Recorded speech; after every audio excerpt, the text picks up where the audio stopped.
Okay, so present value. The whole concept on this is tied in with the concept of compounding, right? When you put money in the bank, here's a real hypothetical from La La Land. You put money in a bank and they actually pay you interest for leaving it in a savings account, right? Not like they do today, which is 0.01% or something. Okay, in the old days when they used to pay you 3, 4, 5%, it was worth something.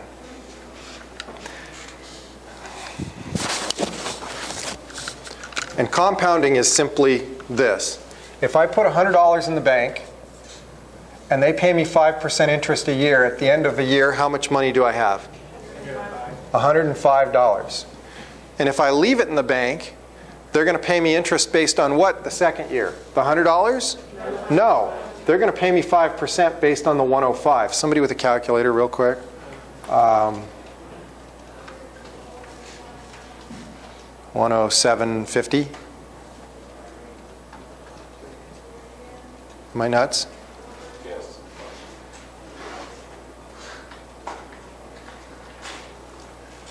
What's 105 times 0.05? 525. 525? 110.25.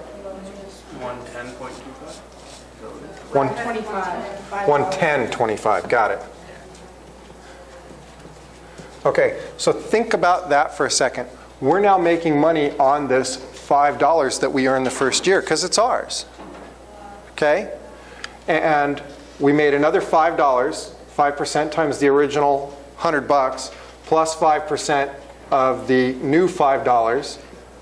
So it's 25 cents more in interest that we earned off of money that we just earned the prior year. In the following year, we'd earn 5% of that, and we'd end up with how much? 115.76. So notice instead of earning 25 cents, we earned an extra 51. Okay? And it's going to grow over time, every year. This is compounding, where you're earning interest on the interest that you've already got.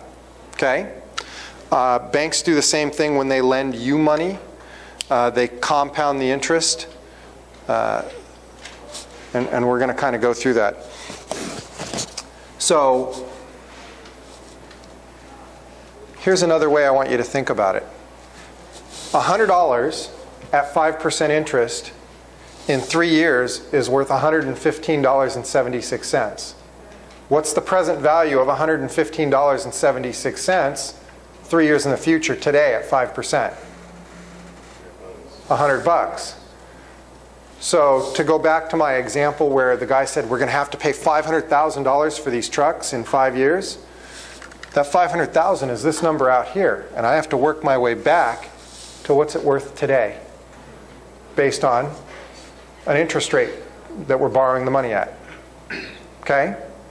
This is referred to as the present value of this amount 1, 2, 3 years in the future at 5%. Good? Tons of fun. Yes? Now on the exam, hypothetically speaking, would you give us the beginning amount and then ask us to show the interest? Give us the ending amount and we'd have to work backwards. To borrow from one of the greatest movies of all time, some people do go both ways, right? I'm going to show you how to go from here to here and from here back. It can be done. Okay? Other questions? Would you just multiply by 0.95 and move that soon? Okay. I'm sorry. I'm going home. You come teach class. You got it. Okay. That's exactly what's going to happen. But I want you to understand the concept that if I have $1,000 today and I invest it at some interest rate, the example here is 10, in a few years it's worth more, and in a lot of years it's worth a lot more. In my Accounting 6 class, we actually do this with Excel and calculate it out like 30 years and figure out what somebody's 401k is going to be worth. So think about it. In 1 year, at 10%, $1,000 times 10% is another 100. You've got $1,100. In 5 years, it's worth $1,610. In 5 years, it's worth half again as much. More than, right? That's the power of compounding. And the point is, it's more than half again as much. How much older does that guy look? He aged a lot in 5 years. Wow. Yeah, but he didn't change any of the first year. Yeah. Okay.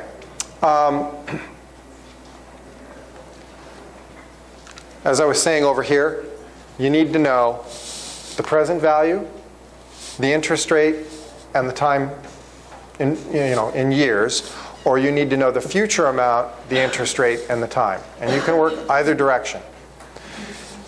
Knowing the amount today and calculating the future amount is called the future value. Knowing the future amount and calculating today's is called present value. Good? Okay. It's fun. Yes? Can I go back one slide? Yes.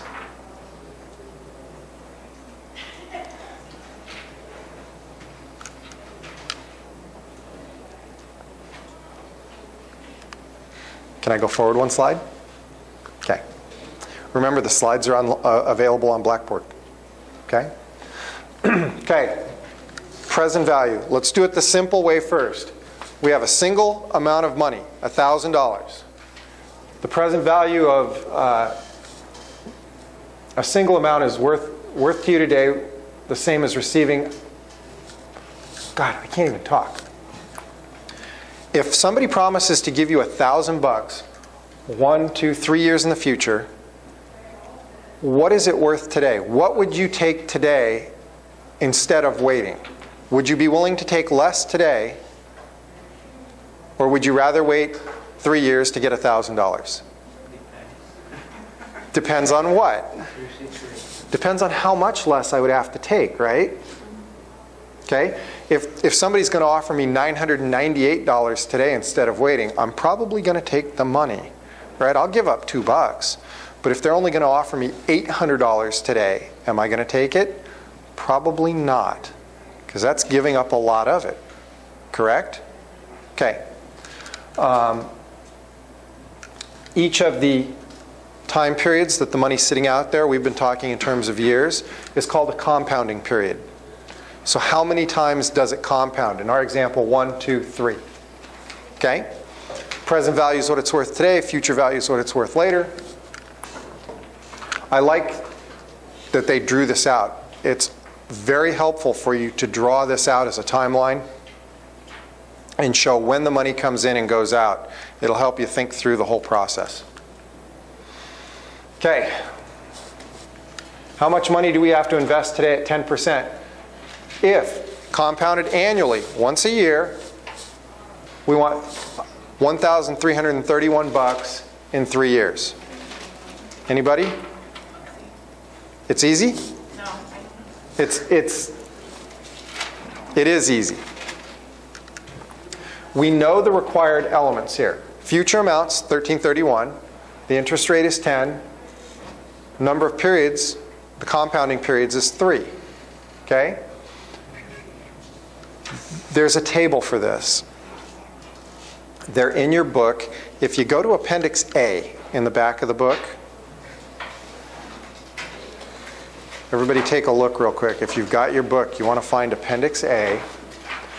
There's a couple of different tables there.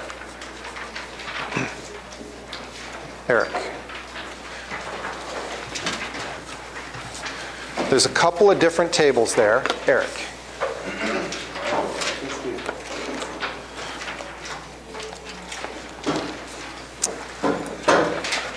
And on page A1, you can see what's called the present value of $1. So that's where we're going to calculate this example. We know that in 3 years we want $1,331. What's today's value of it? And the way to go look that up is notice how it has number of periods down the left column. 1, 2, 3, 4, 5, 6, 7, 8, 9, 10, and then 20. And then it's got interest rates across the top. 2, 3, 3, 7, 5, 4. If you come down to the second group there, you can see where it goes across 9, 10%. We want to come down to that middle of the page, that second group, and find 10% and slide down 3 years. What is that number that at the intersection of those 2 points? 0.7513. That's how we're going to use the table. So let's do the homework here. $1,331 is the future value, and the factor is 0.7513. What is 1331 times 0.7513? 909.98. A little louder. 999. 999. 0.98. Okay, there's a little rounding going on here. We're going to call this an even $1,000, right? If you had a better table that went out more digits, it would solve this for you. Okay? But for keeping it simple for class, we only have 4 digits, so we can do the math ourselves, right? So $1,331 in the future, 3 years from now, is worth $1,000 today. Another way to phrase it is how they did here. If we put $1,000 in a bank account today at 10% interest, how much would we have in 3 years? $1,331.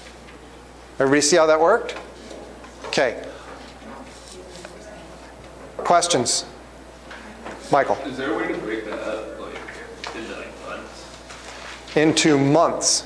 I mean, this table? Yes. Like, you divide the number, I mean, if it's, like I said, Let's say you wanted 30 to, months. yeah.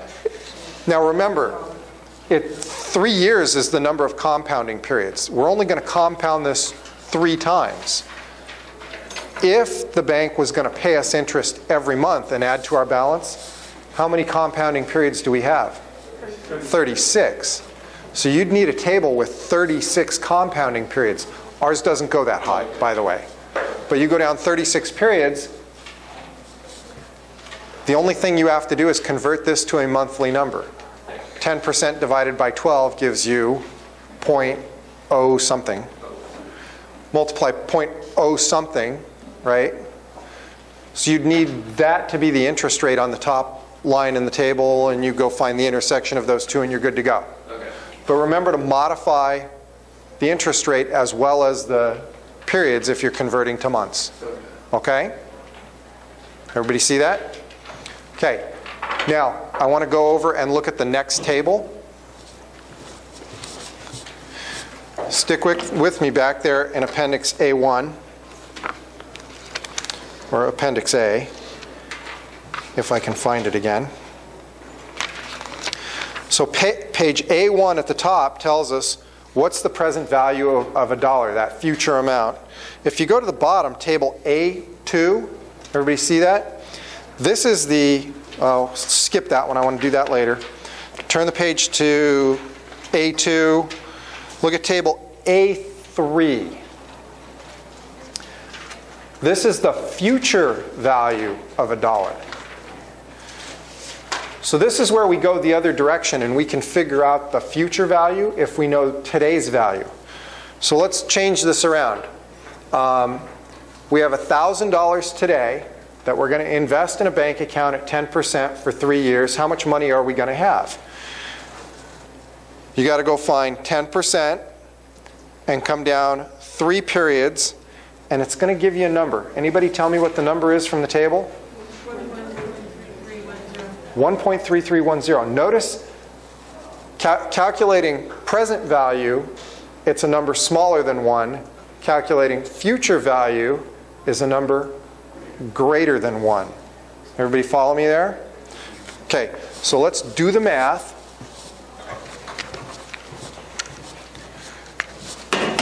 Didn't need that anyway. I have $1,000 today, present value. My factor, 1.3331 or 1? 31. Okay, what's 1,000 times 1.3331? Do I? Okay, that's why I kept asking. So there's a 0 at the end. Okay, 310. Somebody with a calculator, 1,000 times 1.3310.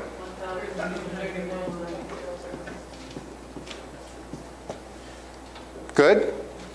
So if I know the present value, I can figure out the future value. If I know the future value, I can calculate the present value just with those two tables. Everybody see how that works? This is kind of like my favorite part of the class. Everybody just goes, it's math. Yes, sir? Is all this like data for the future value, is that like based off inflation or any expected inflation? You could substitute your interest rate for an inflation rate and figure it out. Okay? They can be interchangeable. I'm showing you this for calculating the dollar value of, okay. So if I have $1,000 today, and there's going to be an inflation factor of 3% for the next 10 years, how many dollars would I need 10 years from now to be able to buy the same amount of stuff? You can calculate it from this formula. Okay, but that, I mean, this is just according to the, I guess, dollar value according to the interest rate? I'm calculating present and future values for things like that example. Hey, I got this great deal. I bought 10 trucks and I have to pay $500,000 5 years from today. Well, we as accountants have to record that liability at its current value. How much is that? Do we know? We don't know. We only know that in 5 years, it's $500,000. So we've got to go figure out what the interest rate is on the deal, and we can do a calculation to figure out what those trucks were really worth, right? So we can record them on our balance sheet. Let's say those trucks, and I'm going to make up numbers, by the way. Let's say those trucks were worth $450,000. We book those as assets on the balance sheet. And as we're making, when we go and make those payments, the other 50 is going to be an interest expense, and this stays on the balance sheet as the cost of the asset. It's important because you're depreciating based off of this, and you have interest expense that you pay over time, or you pay it all at once when you pay it off. Okay? Let me ask you a question though. If I borrow $450,000, I pay off $500,000 a year from now, $50,000 in interest. When is this an expense to me, the $50,000?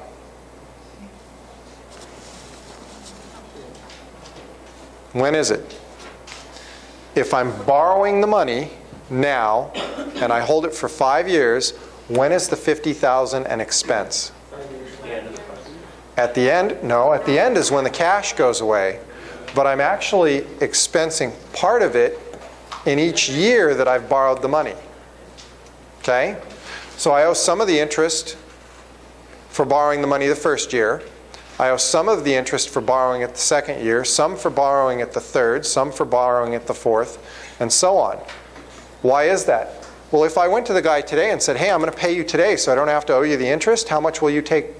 He'll take 450 grand because he hasn't earned any of the interest yet. Okay?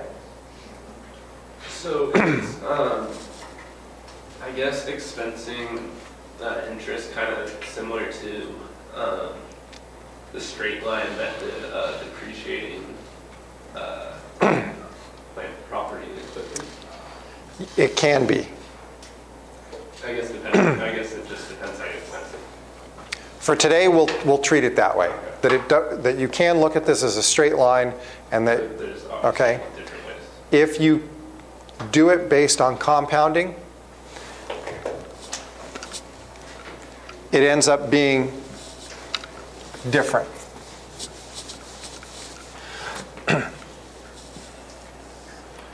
If we borrow $450 today,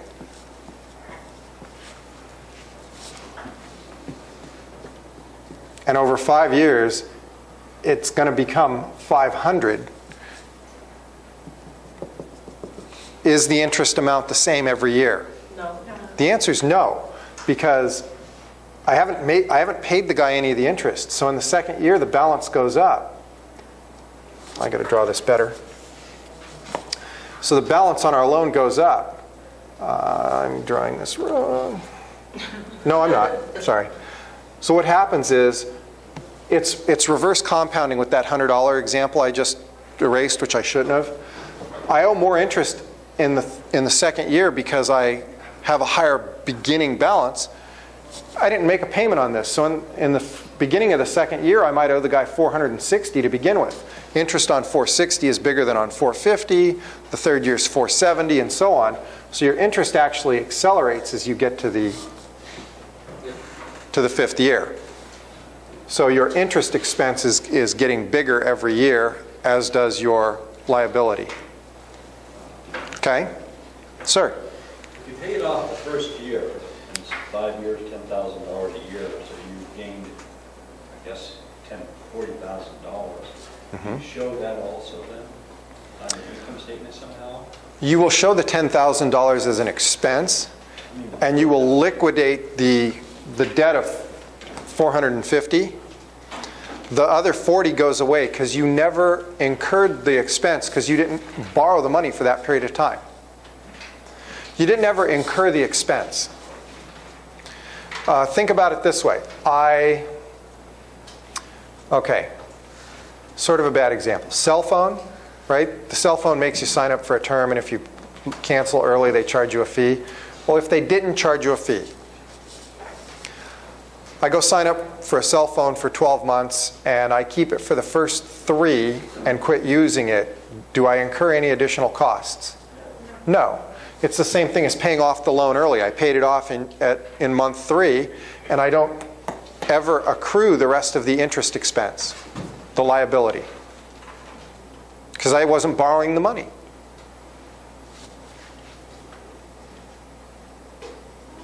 It just seems like the company's not getting any credit for that decision. The benefit you get is you have higher net income because you don't have the expense lowering your profit. And you put that in the note there. You could. Yes, sir.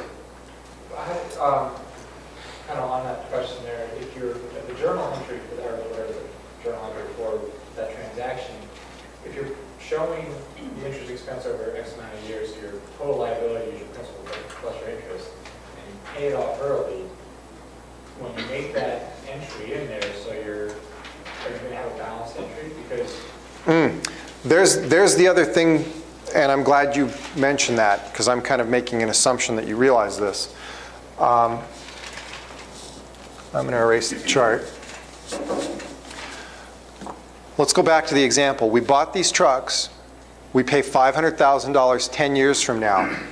We calculate based on the present value that the present value is $450,000. So our entry for that is debit to our asset trucks for $450,000. Right, because that's the current value. Our credit is to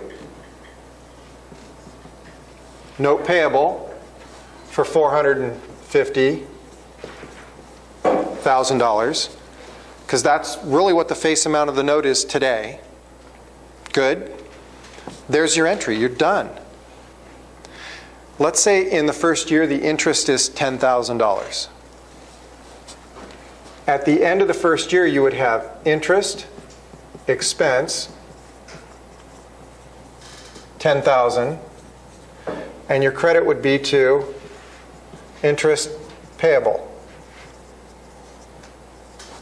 for $10,000. So here's your expense, and you put this on the balance sheet right next to this. So when you look at your liabilities on your balance sheet, you've got note payable, trucks, $450, and interest payable, $10. So your total liability is the $460 now. Okay? If I were to pay it off at this point, I would have to come up with $460,000 in cash. Cash would go down, and these two accounts would get debited and go to zero. If we go another year, then we're going to increase the interest payable and say it becomes $472,000. And the following year it would be $484,000, and so on.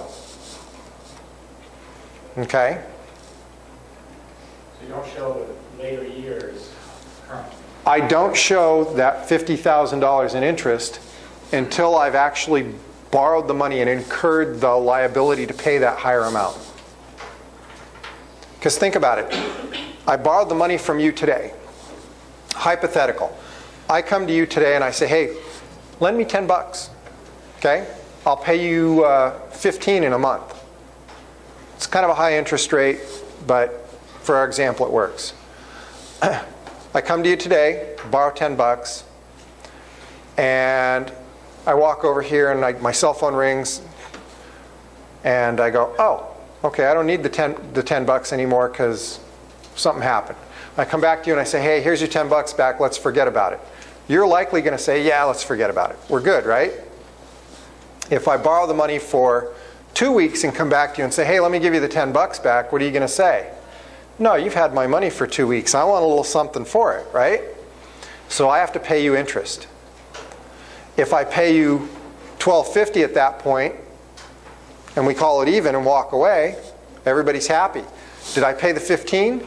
No, because I didn't borrow it for the last 2 weeks. I didn't incur that expense. But on day one, you would show it as a liability for 15, right? No. You show it at what I would have to pay to liquidate it today. So I borrowed 10 from you today. What would I have to pay you back to liquidate it today? 10. So the full note amount is really, in our example, 10. Okay? The rest of it is really the interest that you haven't paid yet that you're going to pay at the end. Good? Okay. Other questions? Okay.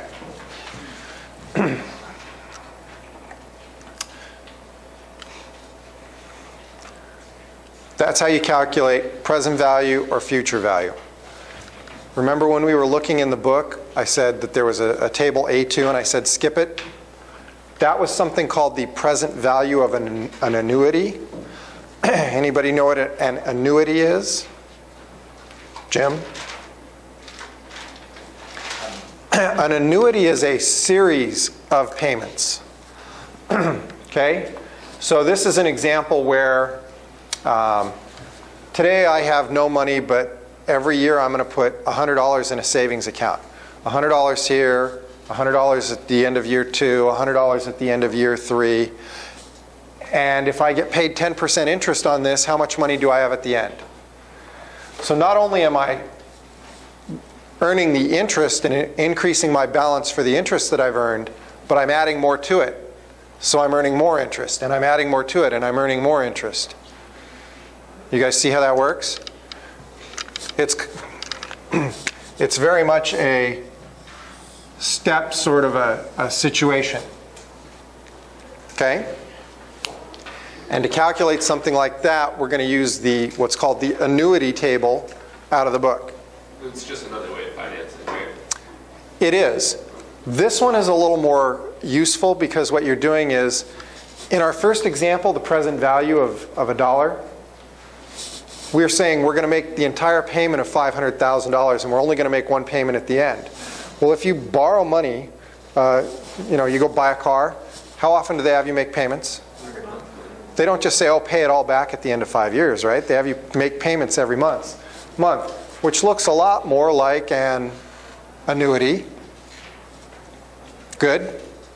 Except in that case, the balance is going down. And if we can calculate present and future value of $1, we can calculate present and future value of an annuity, i.e. a loan payment where you're making a payment every period. Okay? Good? All the same concepts apply. present value, future value, compounding periods, interest rate. Okay? Let's just jump into it. Present value of $1,000 each year. Okay. This is what I call the lottery winnings analogy. You see these commercials on TV where they say, hey, you've got a structured annuity or a lottery payout. Come on down, we'll get you your cash today. Right? What they're willing to do is they'll take payments over future years from the lottery and give you cash today. So are you going to get, say you won $30 million, but you're going to get it over 15 years? Are they going to give you $30 million bucks today? No. They're going to discount it and calculate the present value. That's another term. They call this discounting. So here's my lottery example. I'm going to get $1,000 a year for the next 3 years. Interest rates are running about 10% right now. It's compounded annually. These guys call me up and say, hey, we'll pay you off on that lottery winnings right now. Will you take how many dollars? What's it worth? I'm going to get $1,000, $2,000, $3,000, right? 3 years. Will I take $3,000 for it today? You betcha. But how little will I take? At 10%, we're going to find out it's really only worth $2,486 today. And that works the same way. We're going to go to the annuity table in table A1.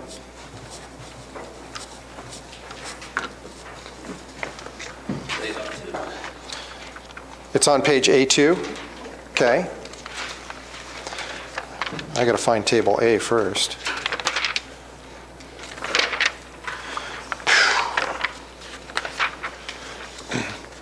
Well, it's table A2. It starts on page A1. And we have to find 10%, which doesn't show up until the second page. So we've come across and find 10%. We go down the left column and find the number of periods. And the factor there is 2.4869. 2.4869. Good.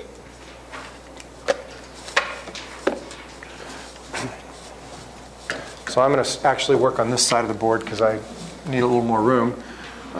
2.4869.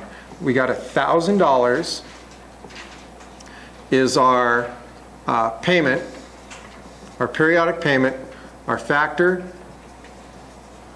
Do the math. You've got $2,486.90. Good? So that's what that stream of payments, a lot of people will refer to this as a stream of payments, is worth if you cashed out today. Okay? Now, remember I said we could go both directions with the present value? With the annuity, we can look at the present value table. We can also look at the future value and go the other way.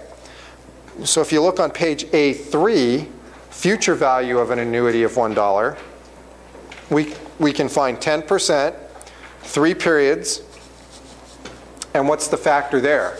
1.3310. In the future value table, on the other, it's 3.3100. 3.3100. So what we're saying here is, if I've got $1,000 that I'm putting in today, and I'm going to put it in 3 times at 10% interest, so present value, how much will I have at the end of 3 years? $3,310. Okay? So if I'm making the investment and I'm earning interest, I'll end up with $3,310.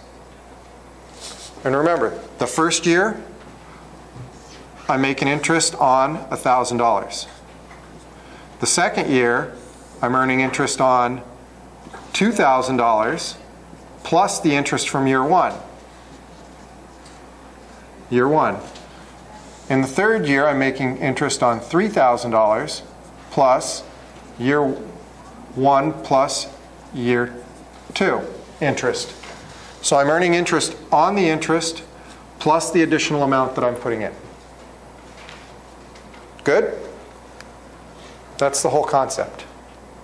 So the one other, the present, when you're taking the present value factor, that's the amount of money that you would take today if you cash out on that loan. Right. Right. So that's, I'm going to get $1,000 a month. Hang on. I'm going to get $1,000 a year for the next 3 years from this lottery ticket that I turned in. And somebody's willing to buy those payments from me. They're going to take the cash in the future. They're going to buy those from me, and they'll pay me today. What will they pay me? That. The guys on TV will offer you less than this because they want to make a profit. Okay? But just so you know what's going on, this is how they value it. But if you waited it out, If you wait it out, you would get $1,000, $1,000, $1,000. You would get $3,000. Okay? But you have to wait to get it. Good? Okay. Other questions?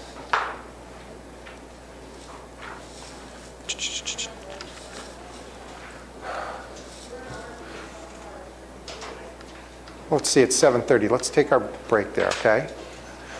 So it's 7. Okay, questions on any of that before we move on? So, present value, future value, you can work backwards and forwards. If you have a series of payments, it's called an annuity, and you can still work backwards and forwards. Good? Okay. These are very, very powerful things. As we move on, we're going to be calculating interest on notes and on bonds, so you will get to utilize this. Okay? I promise. Applications of this. This is, I've been kind of playing off of this example from many slides back. Here we go. Starbucks went out and bought some trucks. They agreed to pay $200,000 on December 31, 2012. Well, that's 2 years from the date we bought the trucks. We bought them on January 1, 2011. 2 years later, we're going to make the payment. The market interest rate is 12%. So we know the interest rate. We know, what is this? You have two choices, present or future value. This is the future value, the amount we're going to pay. And how many compounding periods do we have? 2. This year and next year. Good. 12% future value, 2 periods. How much did we actually agree to pay for these trucks? We need to calculate the present value. Good? Okay. The future value is 200 grand. The present value of $1, we look up 12%, 2 periods, 0.7972. Present value is $159,440. Good? This will be a lot like the example I did a few minutes ago. So we actually agreed to pay 159 grand for these trucks. That's what they're worth. We booked the trucks at 159,440. Notes payable 159,440. The interest that we're gonna owe over time doesn't show up anywhere in this original purchase. Okay? Will you go back a slide really quick? Sorry. Can I go back a slide? Yes. Okay. Just like present and future value, I can go backwards and forwards. that was bad. Okay. So at the end of the first year, December 31, 2011, there's a journal entry for the interest that we've accrued, that we owe, for having borrowed this $159,440 for a year. And that is very simply the $159,440 times 12%. How many months did we borrow it for? 12 out of 12. So the time is 1. It's $19,133. Good? So we have interest expense for $19,133. Increase. Oh, they're adding it to notes payable. I like plugging it to interest payable, so you know what the two balances are. Well, let's look at this. Our initial balance was, at year 0, $159,440. The interest from year 1 is $19,133. How much is our total balance at this point? 178,573. 178,573. Good.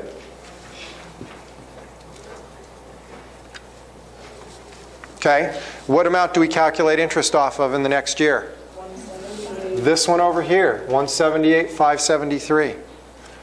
Let's do this. What's 178,573 times 12%? 21,428.